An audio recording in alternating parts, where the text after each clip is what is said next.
ऐका रे माझ्या बाळांनो, ही शिकवण मनात ठेवा आणि आयुष्यभर पाळा.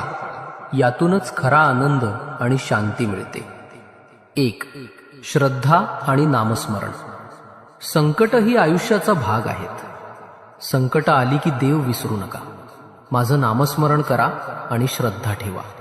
श्रद्धा ठेवल्याने कोणतंही संकट लहान वाटतं. 2. समाधान हाच खरा खजिना.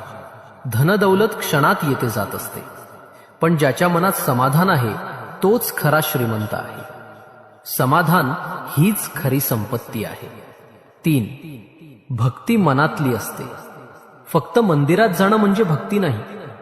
भक्ती म्हणजे प्रत्येक क्षणी देवाची आठवण ठेवणं. हीच भक्ती मन शुद्ध करते आणि जीवन सुंदर करते. 4. राग मनाला जाळतो. राग दुसऱ्याला नाही, तुलाच